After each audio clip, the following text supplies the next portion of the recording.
Tudo nessa história começa quando uma família na Pensilvânia vai até a mídia para alegar que está sendo aterrorizada por espíritos na sua própria casa. Seria só mais uma dessas histórias se duas pessoas específicas não tivessem se metido com isso: Ed e Lorraine Warren. Sim, o controverso casal de investigadores paranormais mundialmente conhecidos por suas... Oi, eu sou a Rona e nesse vídeo eu vou te contar a história por trás do filme Invocação do Mal 4, O Último Ritual, e por que eu acho que essa história não faz o menor sentido. Esse é mais um dos casos dos Warrens, onde uma suposta atividade demoníaca aterrorizou uma família na década de 80 e a única que o casal não foi capaz de resolver. Tudo começa quando a família Smurr se muda para um duplex em West Pittston, na Pensilvânia, em 1973. Em muitas das fontes, as datas não batem, porém eu vou dizer que foi 73. E mais pra frente eu explico o que me leva a crer que essa data tá correta. O casal se mudou com os pais do Jack, o John e a Mary, e as duas filhas do casal até então. Essa mudança acontece logo após eles perderem a antiga casa para uma enchente causada pelo furacão Agnes. É importante ressaltar que o Jack, ele investiu todas as economias que ele tinha comprando essa casa, e até aí tudo normal. Eles se mudaram para reconstruir a vida e vida que segue. Só que, ao que tudo indica, as coisas estranhas elas não começaram imediatamente. E esse é um ponto importante na minha opinião. Tudo teria levado alguns anos para acontecer, para incomodar de fato a família e para os relatos iniciarem lá por volta de 84 ou 85. É muito importante frisar que quando a família se muda para essa casa, ela tá um pouco detonada, era uma casa antiga e talvez por isso o Jack tenha conseguido comprar depois de ter perdido tudo. E por ser velha, significa que eles precisavam reformar boa parte dela, o que é muito complicado porque o Jack investiu praticamente todo o dinheiro que eles tinham na compra da casa. Então eles teriam que fazer eles mesmos. Então, precisando de reformas, eles se dedicaram a repintar e reformar e consertar boa parte das coisas eles mesmos, como eu disse. Dizem que foi nessa época que a atividade sinistra começou, mas pode não ser exatamente e eu preciso deixar isso um pouco claro. Apesar de ter o livro Vidas Eternas, eu prefiro me atentar à matéria sobre o caso, porque o livro ele é bem enviesado e ele meio que só conta um lado da história, pelo menos até onde eu li, porque eu não terminei. Então, é tudo baseado em matérias. Outra coisa importante sobre a casa é que ela era um duplex. E um duplex é basicamente uma casa com dois blocos distintos, onde duas famílias diferentes podem morar. Mas não confunda isso com geminada. Um duplex pode ser geminado, mas uma casa geminada não necessariamente é um duplex. Eu falo isso porque por muito tempo eu achei que era assim que funcionava. Ou seja, os pais do Jack, o John e a Mary ficaram em outro bloco desse duplex. E ambos dividiam a mesma casa. Quando a família se muda, o Jack e a Janet têm duas filhas, como eu falei antes, mas logo em seguida eles vão ter mais duas filhas gêmeas. E aí vocês perguntam, tá, mas cadê os fantasmas dessa história? Como eu dizia, tem duas versões para a história dessa família. Uma diz que demorou sim um bom tempo para as coisas acontecerem, outra diz que tudo começa imediatamente, mas na maioria das vezes é a narrativa que eu vou apresentar nesse vídeo. Ao que tudo indica, assim que eles se mudaram, coisas meio sutis iam acontecendo por ali, nada que fosse criar um alarde ou que alguém diria que a casa era assombrada. Era basicamente coisinhas isoladas aqui e ali, portas que se abriam, sons estranhos e um cheiro muito ruim que do nada tomava o ambiente onde eles estavam. Em determinado momento, algumas ferramentas do Jack sumiam, lembrando que eles estavam em reforma. Frequentemente, apareciam manchas na parede logo após eles pintarem. E há sempre esse relato de um cheiro muito ruim e que era repentino. Já com a parte elétrica, eles diziam que muitos eletrodomésticos foram queimados e alguns simplesmente pegaram fogo fora da tomada. E as coisas iam fluindo nessa maneira, ia rolando algo aqui e ali. um comentava com o outro e tal, mas nada que gerasse um alarde. Eles estavam simplesmente vivendo no canto deles. Inclusive, nesse meio tempo, a mãe do Jack, a Mary, ela teve um ataque cardíaco. Ela sobreviveu, mas foi um momento bem difícil. O Jack, ele recebeu uma promoção no trabalho e ele trabalhava na Top Shoe Gun, que era uma fábrica de cards colecionáveis, coisas colecionáveis. Sabe aqueles cardzinhos de jogador de basquete, de beisebol? Ele trabalhou nessa fábrica, nessa empresa por 31 anos e ele tinha acabado de ser promovido. Só que mesmo assim, ele estava com muita dificuldade em lidar com as contas da casa e com isso parece que ele andava meio estressado com as coisas.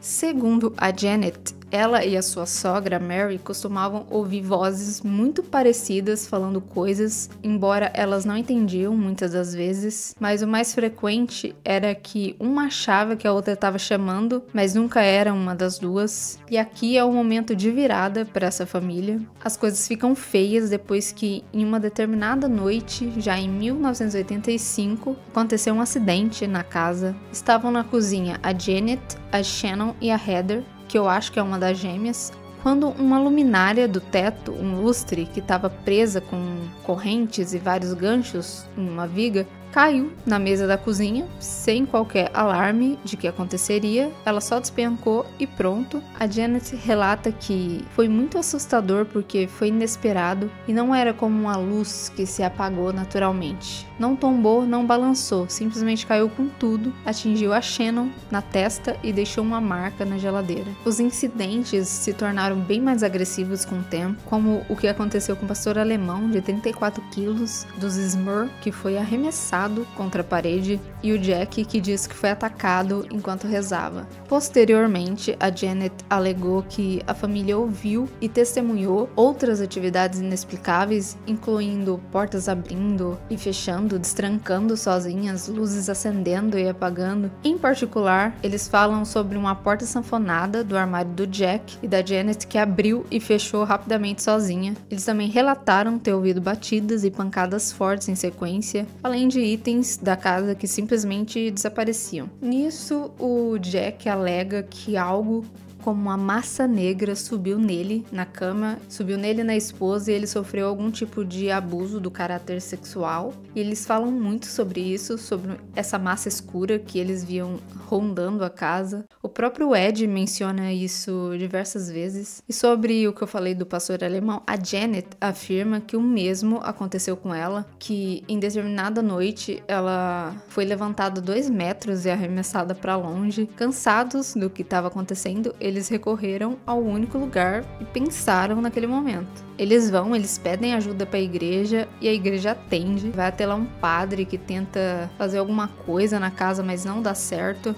Então eles ficam desesperados e vão procurar a mídia em busca de ajuda. E nesse momento a história chega até um casal que estava bem famoso ali nos Estados Unidos por causa de um caso que aconteceu ali nos anos 70, numa casa de Amityville. Os Warren chegam ali na casa e o Ed afirma que imediatamente comprovou a existência de uma assombração na casa. Ele diz que invocou o nome de Jesus e ordenou que o espírito se revelasse e, segundo ele, o espírito da casa reagiu imediatamente, a temperatura despencou 30 graus de uma só vez e ele viu uma massa escura, a mesma que a família constantemente relatava. Ele descreve que também havia um fedor horrível dentro da casa. Ele diz que se assemelhava muito com carne apodrecida e que objetos começavam a se mover na frente dele e que uma substância meio mucosa se materializou, formando palavras obscenas no espelho, dizendo para eles irem embora.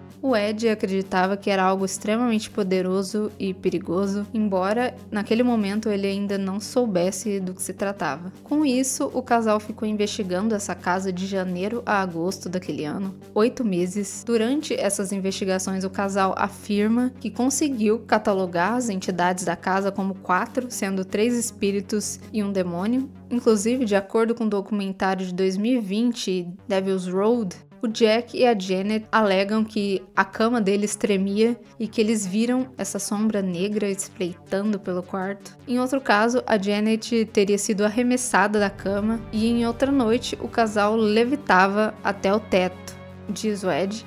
Lembra que o Jack alegou que teria sido abusado pelo espírito? O Ed confirma a história e diz que mais tarde considerou se tratar de um súcubo, e um súcubo, caso nunca tenha ouvido falar, se trata de um demônio feminino que seduz homens em sonhos ou na realidade com o objetivo de ter relações sexuais e roubar sua energia vital. O Ed alegou que o demônio da casa atacou ele e jogou ele cerca de 3 metros para trás, e ele soube que ali eles não conseguiriam, e ele soube ali que eles não conseguiriam derrotar esse demônio. Nesse momento, eles recorrem novamente para a Igreja Católica em busca de ajuda, mas o pedido foi negado mais uma vez. Nesse momento, o Ed recorre à mídia para pedir ajuda, para pressionar a igreja, pedindo 2 ou 3 padres para exorcizar esse demônio, mas nada estava dando certo para eles nessa altura. Os Warren tentaram se livrar desse demônio por muito tempo, mas eles nunca obtiveram sucesso com isso, por isso esse é conhecido como o único caso que eles não conseguiram resolver. Acontece que depois que o casal partiu e as coisas continuaram ali na casa, parece que um padre local disse que conseguiu afastar o demônio com orações fortes. Mas olha que interessante, o que rolou ali foi que a pressão que os Warrens causaram indo pra mídia para pedir ajuda para a igreja teve seu sucesso, e um cardeal chamado Joseph Ratzinger, que provavelmente você não conhece por esse nome, sim pelo que ele teria anos depois, lá em 2005, que seria Papa Bento XVI, designou um exorcista para a casa dos Smurr. Segundo o Ed, esse exorcista foi até a casa e realizou um exorcismo na propriedade e ela ficou limpa desde então. Porém, anos depois, a Janet afirmou que as coisas ainda aconteciam na casa, como barulhos e aquele persistente cheiro ruim, coisas que se moviam, mas que ao menos nem chegava tudo o que eles tinham passado um tempo atrás. Pois então, agora é que começa a parte que realmente me interessa, porque ler sobre pessoas sendo arremessadas por metros por forças invisíveis me deixa sem palavras. Vamos voltar para o começo de toda essa história, para uma questão muito importante: a incompatibilidade de versões. Eu posso afirmar que eu li muitas matérias porque eu queria ter o maior número possível de informações, e o que eu me deparei foi com cada um diz o que quer. Quando nós falamos de um caso real e que tem documentação em mídia, como livros, filmes, o que se espera é que você tenha facilidade de encontrar provas em matérias e que a linha narrativa, que é muito importante, seja congruente. Mas não é o que acontece aqui. Primeiro, as datas variam muito, de matéria para matéria. A data de mudança, a data de início dos problemas, a data dos Warren, o motivo e como os Warren encontram essa história. O que eu pude cravar com toda certeza foi a data de mudança, graças à informação que eles se mudaram um ano depois do furacão Agnes, e o furacão Agnes aconteceu em 72, logo eles se mudaram em 73, não precisa pensar muito. Em algumas matérias você lê que imediatamente após a mudança, as coisas estranhas já começaram a acontecer, em outras não. Dizem que demorou quase uma década para eles perceberem alguma coisa estranha rodeando eles. Isso por si só já me incomoda muito, principalmente quando falamos de um caso real. Mas o problema ainda não está aqui. Está em como tudo se constrói nesse caso. Outra coisa é a afirmação do Ed, que faz uma afirmação de que, em determinado momento, ele entrou na casa, a temperatura caiu repentinamente 30 graus, ele diz isso, tem matérias, e logo em seguida ele vê uma mancha negra. Primeiro, você deve se perguntar, é possível uma queda tão brusca de temperatura em um ambiente fechado? Não. Até onde eu sei, isso não é possível de acontecer por causa de alguns pontos, e uma delas, que é muito importante, é a inércia térmica. Ele estava dentro de uma casa, as paredes seguram a temperatura, principalmente se for uma casa em moldes estadunidenses, que em uma das suas composições justamente é isolamento térmico. Para isso acontecer, seria necessário remover uma quantidade imensa de energia térmica em pouquíssimo tempo. Eu acho que nenhum fenômeno natural permitiria isso. Nem sequer um ar-condicionado ou um aquecedor conseguem fazer essa mudança em tão pouco tempo. Até porque, você já parou para pensar quanto tempo leva para um ar-condicionado gelar um ambiente? Eu não tenho como cravar porque existem muitas variáveis de ambiente, mas Pra conta vai área, ambiente, objeto, pessoas que estão no lugar, mas no mínimo uns 15 minutos e dependendo das variáveis de ambiente pode levar 1 hora ou mais. Sim, um objeto que foi feito exatamente para essa finalidade é incapaz de fazer isso no estalar de dedos, mas o Ed afirma que aconteceu. E se acontecesse, ou partir do pressuposto que ele falou a verdade, vamos supor por um instante que sim, existe ainda uma coisa chamada choque térmico, que apesar de não existir clinicamente esse nome, choque térmico, existem reações fisiológicas sobre essa troca de temperatura no corpo, como algo muito importante chamado sobrecarga vascular, que coloca pessoas cardíacas num grupo de risco para isso. Então ele não sentiu absolutamente nada no corpo, se a temperatura caiu tão rápido assim. Mas novamente eu vou partir da premissa que ele realmente sentiu essa troca de temperatura no corpo.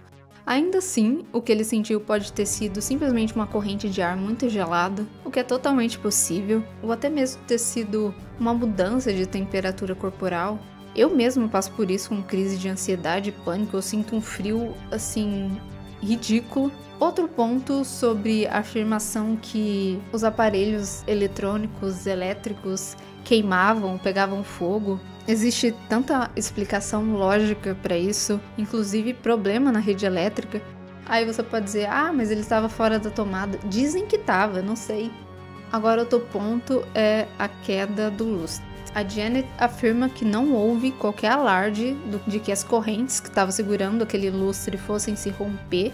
Isso não quer dizer absolutamente nada, coisas acontecem sem alarde, ou até mesmo avisam, mas a gente que não percebe os sinais, correntes se rompem. O metal ele trabalha com o tempo, com o ambiente, com umidade, pode ter passado por problemas de corrosão. Inclusive o teto das casas lá nos Estados Unidos geralmente são placas de drywall e quando eles penduram algo preciso de sustentação, eles penduram na viga. Mas a viga pode ter também trabalhado com o tempo, pode ser velha. Eles estavam reformando a casa, podia simplesmente ter rompido. Até porque, segundo o jornal Local 21 News, a casa dos Smurf foi construída em 1910 sobre antigas minas de carvão.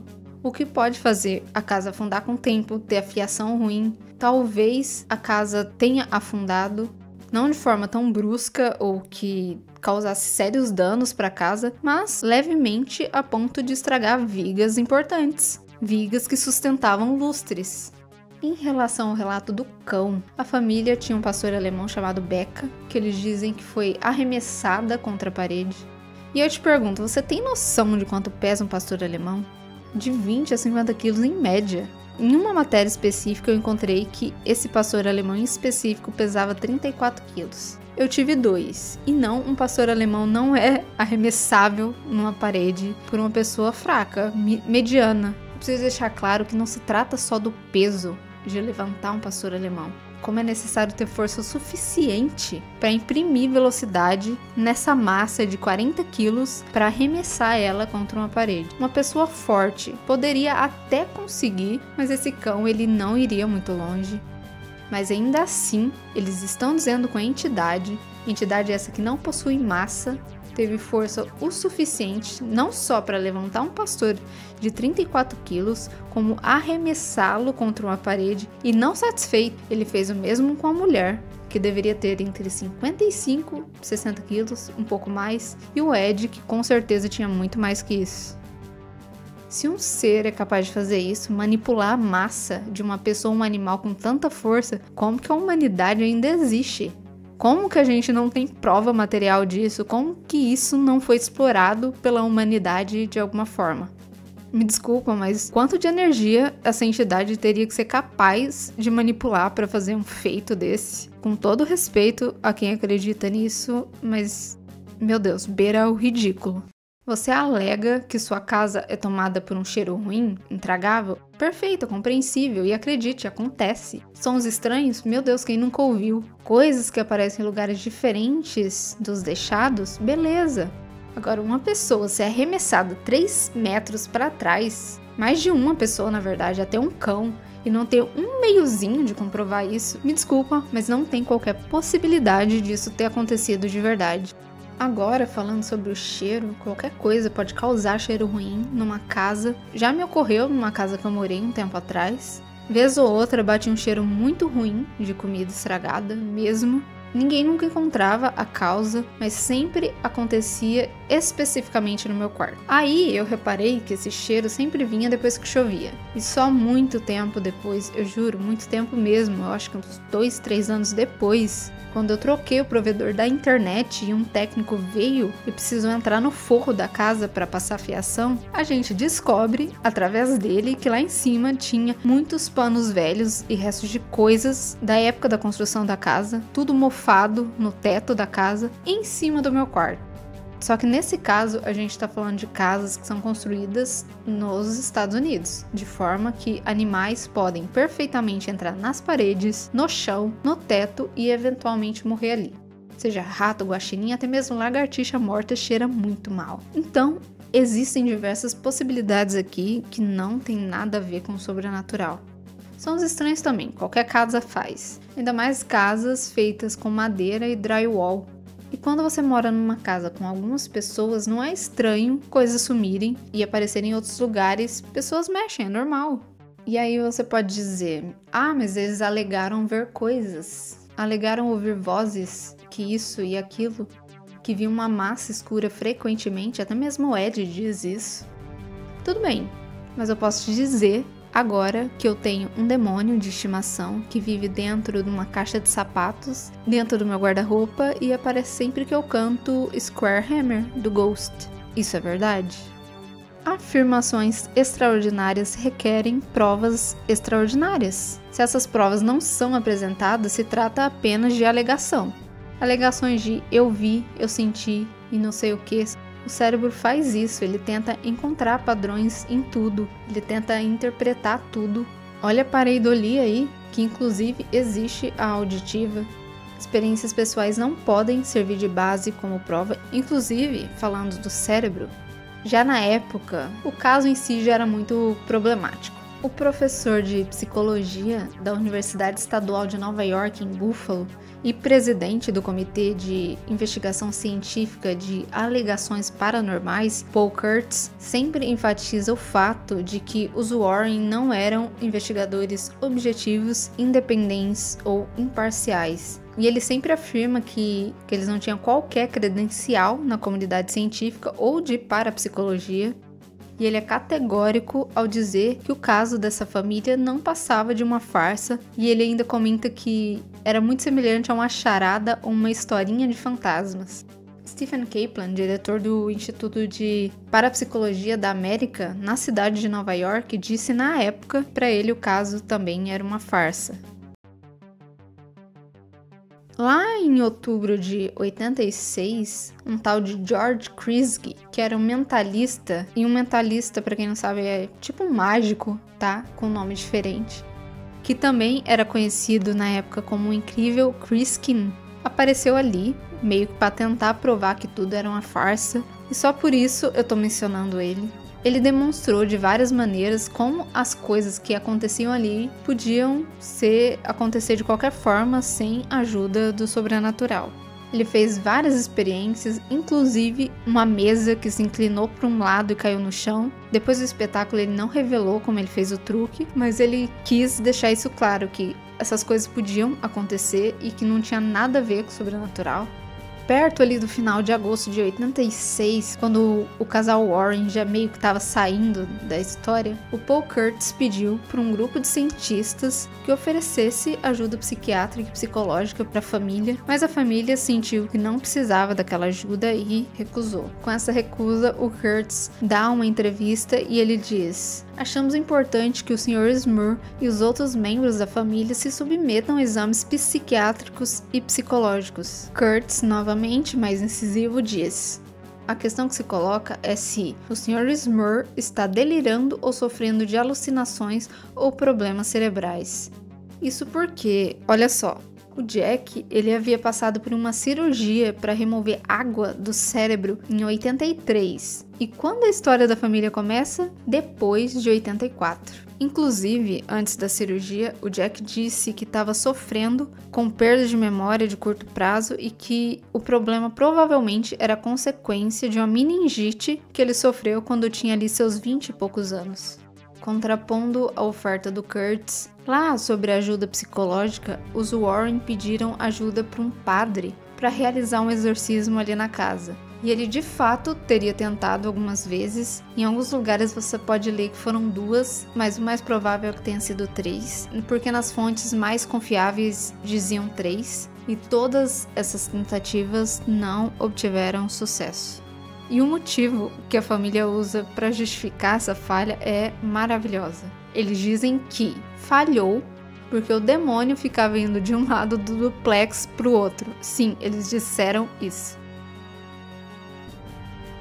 Eu não sei como exorcismos em ambientes funcionam, quer dizer, que se está acontecendo num quarto e o demônio pula para o outro que está colado já não funciona?